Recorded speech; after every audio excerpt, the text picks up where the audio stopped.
Hello everyone, welcome back. എല്ലാവരും സുഖമായിരിക്കുന്നു എന്ന് പ്രതീക്ഷിക്കുന്നു. നമ്മളിപ്പോൾ ന്യൂഷ്വാൻസ്റ്റൈൻ കാസിൽ കാണാനായിട്ട് പോവുകയാണ്. മ്യൂണിക്കിൽ നിന്ന് ഏകദേശം 2 മണിക്കൂറോളം യാത്രയുണ്ട് ന്യൂഷ്വാൻസ്റ്റൈൻ കാസിലേക്ക്. ഞങ്ങൾ 8 സീറ്റർ കാറ് റെൻറ്റിനടുത്താണ് യാത്ര ചെയ്യുന്നത്. ഞാൻ കഴിഞ്ഞ വീഡിയോയിൽ പറഞ്ഞിരുന്നു എൻ്റെ അനിയത്തിയും ഫാമിലിയും ഞങ്ങളുടെ കൂടെ ഈ ട്രിപ്പിന് ജോയിൻ ചെയ്തിട്ടുണ്ടെന്ന്. അതുകൊണ്ടാണ് ഞങ്ങൾ 8 സീറ്റർ കാറ് റെൻ്റ് എടുത്തത്. അനിയത്തിൻ്റെ ഹസ്ബൻഡായിരുന്നു വണ്ടി ഓടിച്ചിരുന്നത്. പിന്നെ 4 മക്കളും ബാക്കിലെ സീറ്റിലാണ് ഇരുന്നത്. അതുകൊണ്ട് ഞാനും അനിയത്തിയും മാത്രമാണ് 2ാമത്തെ സീറ്റിൽ ഇരുന്നിട്ടുണ്ടായിരുന്നത്. നല്ല ഭംഗിയുള്ള കാഴ്ചകളൊക്കെ കണ്ടുകൊണ്ടാണ് ഞങ്ങൾ യാത്ര ചെയ്യുന്നത്. ഗൂഗിൾ മാപ്പ് 2 മണിക്കൂറാണ് കാണിച്ചിരുന്നതെങ്കിലും അതിൽ കൂടുതൽ സമയം ഞങ്ങൾ എടുത്തിരുന്നു. യാത്രക്കിടയിൽ ഒരുപാട് ബാർലി പാടങ്ങളൊക്കെ ഞങ്ങൾ കണ്ടിരുന്നു. പിന്നെ ചിലയിടങ്ങളിലൊക്കെ ഞങ്ങൾ വണ്ടി നിർത്തി ഇറങ്ങിയിരുന്നു. അങ്ങനെ ഒരിടമാണിത്. ഞങ്ങൾ കാറിലിരിക്കുമ്പോൾ ദൂരെന്നേ ന്യൂഷ്വാൻസ്റ്റൈൻ കാസിൽ കണ്ടു തുടങ്ങിയിരുന്നു. അപ്പോൾ അതിൻ്റെ ദൂരെ നിന്നുള്ള കാഴ്ചകൾ ഈ സ്ഥലത്ത് ഇറങ്ങിയാൽ കിട്ടുമെന്ന് തോന്നിയപ്പോൾ ഞങ്ങൾ ഈ സ്ഥലത്ത് ഇറങ്ങി. പിന്നെ ഇവിടെ ഒരു ചേർച്ച് ഉണ്ടായിരുന്നു. ഞങ്ങളെ കൂടാതെ കുറച്ച് ഫാമിലി കൂടെ ഉണ്ടായിരുന്നു ആ സ്ഥലത്ത്. അവർ ചേർച്ചിലേക്കായിട്ട് വന്നതാണ് ഞങ്ങൾ ഈ സ്ഥലം കാണാനായിട്ടും. വിജനമായ നല്ല പച്ചപ്പ് നിറഞ്ഞൊരു സ്ഥലം, നല്ല ഭംഗിയുണ്ടായിരുന്നു ഇവിടെ വന്ന് നിൽക്കാൻ. പിന്നെ ആ ദൂരെ കാണുന്ന കാസിലേക്കാണ് നമ്മൾ ഇപ്പോൾ പോകുന്നത്. അവിടുന്ന് കുറച്ചുകൂടെ യാത്ര ചെയ്ത് ഞങ്ങൾ ന്യൂഷ്വാൻസ്റ്റൈൻ കാസിലുള്ള സ്ഥലത്തെത്തി. അവിടെ 2 പാർക്കിംഗ് ഉണ്ടായിരുന്നു. ഞങ്ങൾ 2ാമത്തെ പാർക്കിങ്ങിലാണ് നിർത്തിയത്. ഭാഗ്യത്തിന് 2ാമത്തെ പാർക്കിങ്ങിൽ ഒരു ബസ് സർവീസ് ഉണ്ട്. ആ ബസ് ന്യൂഷ്വാൻസ്റ്റൈൻ കാസിലിൻ്റെ അടുത്തേക്ക് പോകുന്ന ബസ്സാണ്. ഇവിടെ തന്നെയാണ് ടിക്കറ്റ് കൗണ്ടർ ഉള്ളത്. ഇവിടുന്ന് ടിക്കറ്റ് എടുത്തിട്ട് ക്യൂവിൽ നിൽക്കണം. പക്ഷേ അന്നത്തെ ദിവസം ആ ടിക്കറ്റ് കൗണ്ടർ അടച്ചിട്ടുണ്ടായിരുന്നു.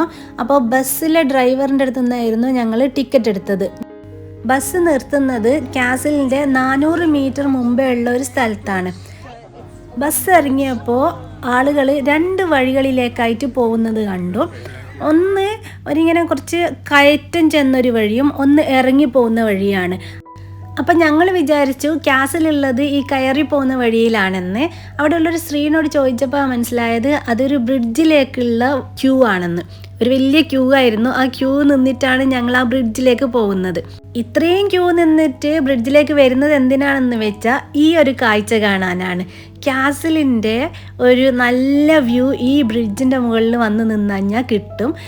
നമുക്ക് ഈ കാസിലിൻ്റെ മുഴുവൻ ആ വ്യൂവും മറ്റെവിടെയും പോയാലും കിട്ടില്ല. അതുകൊണ്ടാണ് ആളുകളൊക്കെ ക്യൂ നിന്നിട്ട് ഈ ബ്രിഡ്ജിൻ്റെ അടുത്തേക്ക് വരുന്നത്. ഞങ്ങൾ അരമണിക്കൂറോളം ക്യൂ നിന്നിട്ടുണ്ട് ഈ ബ്രിഡ്ജിലേക്ക് കയറാനായിട്ട്. പക്ഷേ അതൊക്കെ വേർത്തായിരുന്നു. ഡിസ്നി പാർക്കിലെ സിൻഡ്രല കാസിലിൻ്റെ നിർമ്മാണത്തിന് ഇൻസ്പിറേഷനായ കാസിലാണിത്. ഇങ്ങനൊരു കാഴ്ച നമുക്ക് മറ്റെവിടെ പോയി നിന്ന് കഴിഞ്ഞാലും കാണാൻ പറ്റില്ല. ഞങ്ങളടുത്ത് ഡ്രോണൊന്നും ഇല്ലല്ലോ. അപ്പോൾ ഒരു ഡ്രോണിൽ നിന്നുള്ള കാഴ്ച കാണുന്നത് പോലെയുള്ള കാഴ്ച നമുക്ക് ഈ ബ്രിഡ്ജിൻ്റെ മുകളിൽ വന്ന് നിന്ന് കഴിഞ്ഞാൽ കാണും. പക്ഷേ ചെറിയൊരു പേടി ഉണ്ടായിരുന്നു. ഈ ബ്രിഡ്ജ് ഹാങ്ങിങ് ബ്രിഡ്ജ് പോലെയായിരുന്നു.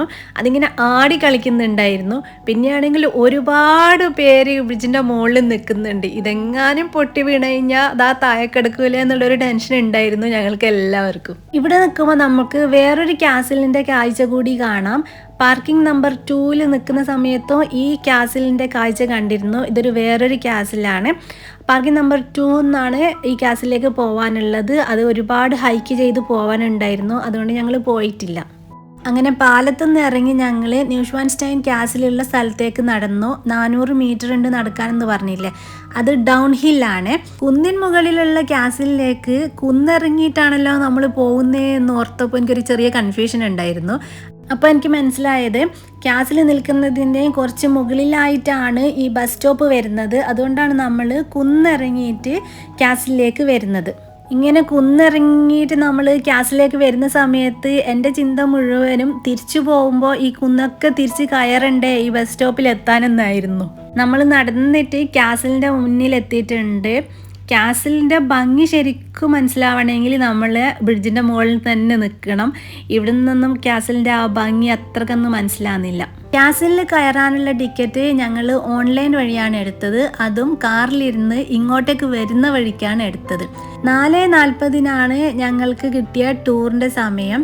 ഞങ്ങളാണെങ്കിൽ 2 മണിക്ക് ഇവിടെ എത്തിയിട്ടുണ്ട്. ഇനി ഒരുപാട് സമയമുണ്ട് ഈ ടൂർ സ്റ്റാർട്ട് ചെയ്യാൻ. കാസിലിൻ്റെ ഗേറ്റിന് മുന്നിലുണ്ടായിരുന്ന സെക്യൂരിറ്റിയോട് ഞങ്ങൾക്ക് നേരത്തെ കയറാൻ പറ്റുമോ എന്ന് ചോദിച്ചപ്പോൾ ഇല്ലയെന്ന് പറഞ്ഞു. പക്ഷേ 3:45 ഇതിൻ്റെ ഉള്ളിൽ, അതായത് കോമ്പൗണ്ടിൽ കയറാം, എന്നിട്ട് ചുറ്റുവട്ടമൊക്കെ കാണാം, എന്നിട്ട് 4:40 വരെ നിങ്ങൾ വെയിറ്റ് ചെയ്യണം കാസിലിൻ്റെ ഉള്ളിലേക്ക് കയറാനെന്ന് പറഞ്ഞു. അതുകൊണ്ട് കാസിലിൻ്റെ അടുത്തുണ്ടായിരുന്ന ചെറിയൊരു കഫേയിൽ നിന്ന് ഫുഡൊക്കെ വാങ്ങി കഴിച്ചിട്ട് കൃത്യം 3:45 ഞങ്ങൾ കാസിലിൻ്റെ ഈ കോർട്ട്യാർഡ് ഭാഗത്ത് കയറി കാസിലിൻ്റെ പുറമൊക്കെ ഒന്ന് കാണാൻ തുടങ്ങി. ഇത് 19-ാം നൂറ്റാണ്ടിലെ ഒരു കാസിലാണ്, മുഴുവനായിട്ടും പണി തീരാത്തൊരു കാസിൽ. ഇതിൻ്റെ ആദ്യത്തെ പ്ലാനിൽ ഒരുപാട് ഭാഗം ഉണ്ടായിരുന്നു, ഇതിൻ്റെ കുറച്ച് ഭാഗം മാത്രമേ കംപ്ലീറ്റ് ആയിട്ടുള്ളൂ. കൃത്യം 4:40 ഈ 4:40 ടിക്കറ്റുള്ള എല്ലാവരെയും കയറ്റി ഞങ്ങൾക്ക് ഒരു ഓഡിയോ ഗൈഡ് തന്നു. ആ ഓഡിയോയിലൂടെ ഈ കാസിലിൻ്റെ ചരിത്രം നമുക്ക് മനസ്സിലാക്കാൻ പറ്റും. ഇവിടുത്തെ രാജാവിൻ്റെ സ്റ്റോറി ഒരു ട്രാജഡി ആയിരുന്നു, അതൊക്കെ ഞങ്ങൾക്ക് മനസ്സിലാക്കാൻ പറ്റി. പിന്നെ ഇതിൻ്റെ ഇൻറ്റീരിയറൊക്കെ നല്ല ഭംഗിയുണ്ടായിരുന്നു. പക്ഷേ വീഡിയോസോ ഫോട്ടോസോ ഒന്നും എടുക്കാൻ പാടില്ല എന്ന് പറഞ്ഞു, ഫോൺ അലൗഡ് അല്ല എന്നും പറഞ്ഞു. ഈ ഫോട്ടോസൊക്കെ ഞാൻ ഗൂഗിളിൽ നിന്ന് എടുത്തതാണ്. കണ്ടില്ലേ എന്ത് ഭംഗിയായിരുന്നു ഓരോ റൂമും കാണാൻ. എങ്ങനെയാണാവോ അവർ ഈ ഫോട്ടോസൊക്കെ എടുത്തതെന്ന് അറിയില്ല. കാസിലിലെ ഓരോ മുറികളുടെയും അത്ഭുതപ്പെടുത്തുന്ന കാഴ്ചകളൊക്കെ കണ്ടിറങ്ങി പുറമേയുള്ള കാഴ്ചകളാണ് ഞാൻ വീഡിയോ എടുത്തിട്ടുള്ളൂ. ഈ കാസിലിൻ്റെ ഉള്ളിലുള്ള കാഴ്ചകൾ കണ്ടപ്പോൾ എനിക്ക് ഒന്നേ പറയാനുള്ളൂ, ഇതൊരു മസ്റ്റ് വിസിറ്റ് പ്ലേസ് ആണ്. നമ്മൾ കണ്ടു പരിചയമുള്ള പാലസിനെ പോലുള്ള ഇൻറ്റീരിയർ ഒന്നും ആയിരുന്നില്ല, അതിഗംഭീരമായ ഇൻറ്റീരിയർ ആയിരുന്നു ഇതിൻ്റെ ഉള്ളിലുള്ളത്. അവിടെ ഒരു റൂമിൽ കാസിലിൻ്റെ സ്റ്റോറി ഒരു വീഡിയോ ആയിട്ട് പ്രദർശിപ്പിക്കുന്നുണ്ടായിരുന്നു. അത് കണ്ടാൽ നമുക്ക് പൂർണ്ണമായ ചരിത്രം മനസ്സിലാക്കാൻ സാധിക്കും. പിന്നെ കുറച്ച് ഭാഗങ്ങളുണ്ടായിരുന്നു, പഴയകാല കിച്ചനും യൂട്ടൻസിൽസൊക്കെ ഉള്ള ഒരു ഭാഗം, പിന്നെ സുനി ഷോപ്പ്, പിന്നെ കാസിലിൻ്റെ വുഡൻ മോഡൽ, അങ്ങനെ ആ ഭാഗങ്ങൾക്കൊക്കെ നമുക്ക് വീഡിയോ എടുക്കാം. ഇൻറ്റീരിയർ മാത്രമായിരുന്നു വീഡിയോ എടുക്കാൻ പറ്റാതിരുന്നത്. നമ്മളിപ്പോൾ കാസിൽ നിന്ന് ഇറങ്ങി നടക്കുകയാണ്. 20 മിനിറ്റ് താഴത്തേക്ക് ഇറങ്ങിയാൽ പാർക്കിങ്ങിൽ എത്താമെന്ന് അവിടെ എഴുതി വെച്ചിട്ടുണ്ടായിരുന്നു. അതുകൊണ്ട് ഞങ്ങൾ ബസ് എടുത്തിട്ടില്ല. ന്യൂഷ്വാൻസ്റ്റൈൻ കാസിലേക്ക് പോവാനും വരാനുള്ള ബസ് ടിക്കറ്റ് എടുത്തിരുന്നെങ്കിലും ബസ് സ്റ്റോപ്പിലേക്ക് കുന്ന് കയറുന്നതിനേക്കാളും നല്ലത് കാർ പാർക്കിങ്ങിലേക്ക് കുന്നിറങ്ങുന്നതാണെന്ന് ഞങ്ങൾക്ക് തോന്നി. ഇവിടെ വന്നാൽ ഈ ഒരു കാസിൽ കൂടെ കാണാം, പക്ഷേ ഇവിടത്തേക്ക് ബസ് സർവീസ് ഇല്ല, നടന്ന് തന്നെ കയറണം. അതുകൊണ്ട് ഞങ്ങൾ അങ്ങോട്ടേക്ക് പോയിട്ടില്ല, ഞങ്ങൾക്ക് സമയവും ഉണ്ടായിരുന്നില്ല. ജർമ്മനിയുടെ ബവേറിയൻ റീജിയനിൽ ഒരുപാട് ഭംഗിയുള്ള ലേക്കുകളുണ്ട്. എക്സാമ്പിളായിട്ട് കൊണിക്സി, ഒബേഴ്സി എന്നൊക്കെ പറഞ്ഞിട്ട് അങ്ങനെയുള്ള ലേക്ക് കാണണമെന്ന് ഞങ്ങൾക്ക് ആഗ്രഹം ഉണ്ടായിരുന്നു. അപ്പോൾ യാത്രക്കിടയിൽ കണ്ട ഒരു സ്ഥലമാണിത്. പക്ഷേ ഇത് ലേക്കല്ല, ഇതൊരു റിസർവോയറാണ്. യാത്രക്കിടയിലാണ് ഈ സ്ഥലം കണ്ടതെന്ന് പറഞ്ഞല്ലോ. അപ്പോൾ ഞങ്ങൾ പാർക്കിംഗ് ഏരിയ അന്വേഷിച്ച് ആ സ്ഥലത്ത് പോയി നിർത്തി നോക്കുമ്പോൾ അവിടെ ഒരുപാട് വണ്ടികളൊക്കെ ഉണ്ടായിരുന്നു. പിന്നെ ക്യാമ്പ് ചെയ്യുന്നുണ്ടായിരുന്നു, കുറേ പേര് സ്വിം ചെയ്യുന്നുണ്ടായിരുന്നു. അതുകൊണ്ട് ഞാൻ കുറേ വീഡിയോസൊന്നും എടുത്തിട്ടില്ല, ഞാൻ സെൻസർ ചെയ്തിട്ടാണ് വീഡിയോസൊക്കെ എടുത്തിരിക്കുന്നത്. നല്ല ഭംഗിയുള്ള സ്ഥലമാണ്, ലേക്കാണെന്നാണ് വിചാരിച്ചത്, പക്ഷേ ഇതൊരു റിസർവോയറാണ്. ബവേറിയൻ റീജിയനിൽ ഒരുപാട് ലേക്കുകളുണ്ടെന്ന് പറഞ്ഞില്ല. ബവേറിയൻ റീജിയൻ നല്ല ഭംഗിയുള്ളൊരു സ്ഥലമാണ്. കാർ റെൻ്റ് എടുത്തിട്ട് ഒരുപാട് ദിവസം നല്ലപോലെ എക്സ്പ്ലോർ ചെയ്യേണ്ട സ്ഥലമാണ് ബവേറിയൻ റീജിയന്. പിന്നീട് ഒരിക്കൽ അങ്ങനെ ഒന്നും നടത്തണമെന്നാണ് ആഗ്രഹം. പിന്നെ ഞങ്ങൾ ഇവിടുന്ന് ഹോട്ടലിലേക്ക് തിരിച്ചു. നല്ല ഭംഗിയുള്ള കാഴ്ചകളൊക്കെ കണ്ടുകൊണ്ട് ഞങ്ങൾ നല്ല രാത്രിയായിരുന്നു ഹോട്ടലിൽ എത്താൻ. നല്ലപോലെ ക്ഷീണിച്ചിട്ടുണ്ടായിരുന്നു. പിറ്റേ ദിവസം ഞങ്ങൾ ഇങ്ങനെ തന്നെ ഒരു ട്രിപ്പ് പ്ലാൻ ചെയ്തിട്ടുണ്ട്. അതിനായിട്ട് രാവിലെ തന്നെ പുറപ്പെടണമെന്നാണ് ആഗ്രഹം ഉണ്ടായിരുന്നതെങ്കിലും ബ്രേക്ക്ഫാസ്റ്റൊക്കെ കഴിഞ്ഞ് കുറേ സമയം കഴിഞ്ഞിട്ടാണ് ഞങ്ങൾ യാത്ര പുറപ്പെട്ടത്. കാരണം ഇന്നലത്തെ ക്ഷീണം ഉണ്ടായിരുന്നല്ലോ. അപ്പോൾ ഞങ്ങൾ പുതിയ സ്ഥലം കാണാനായിട്ട് പോവുകയാണ്.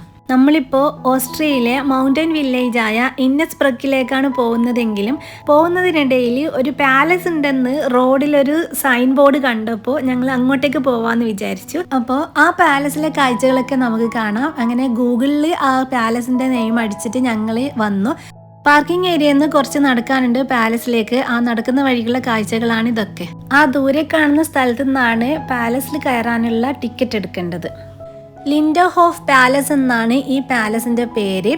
ന്യൂഷ്വാൻസ്റ്റൈൻ കാസിലിൻ്റെ രാജാവായ ലുഡ്വിഗ് രണ്ടാമൻ്റേത് തന്നെയാണ് ഈ പാലസും.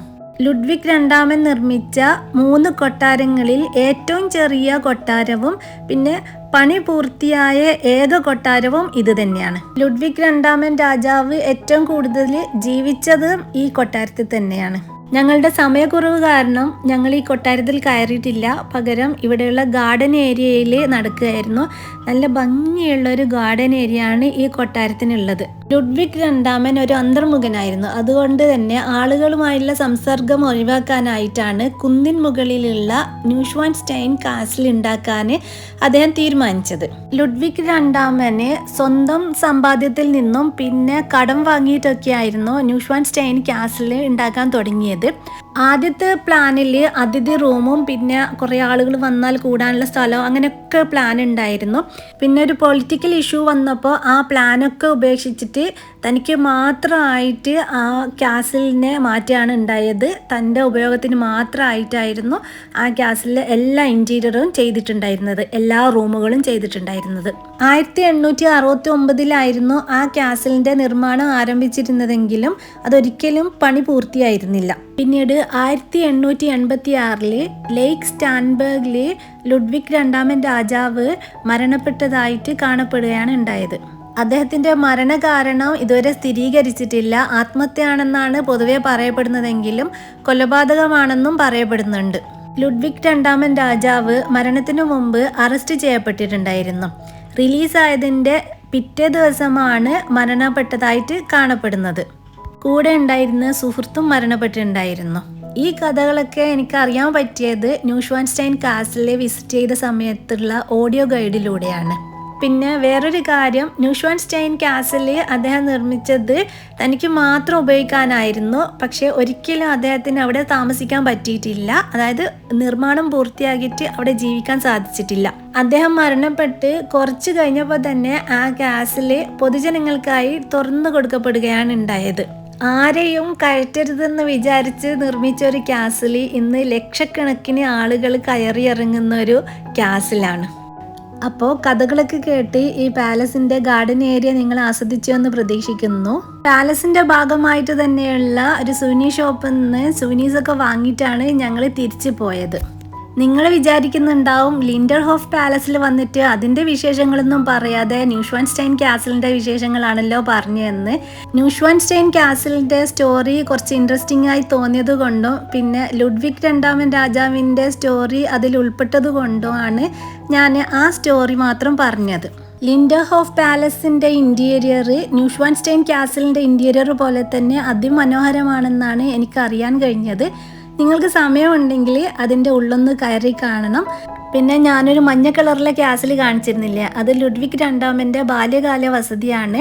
അദ്ദേഹത്തിൻ്റെ അച്ഛൻ മാക്സിമിലിയൻ രണ്ടാമനാണ് അത് നിർമ്മിച്ചത്. ഇത്രയുമാണ് ഞങ്ങളുടെ ആദ്യത്തെ യൂറോപ്യൻ റോഡ് ട്രിപ്പിലെ വിശേഷങ്ങൾ. ഇനി പുതിയ വിശേഷങ്ങളുമായി വീണ്ടും വരാം. അതുവരേക്കും എല്ലാവർക്കും ബായ്.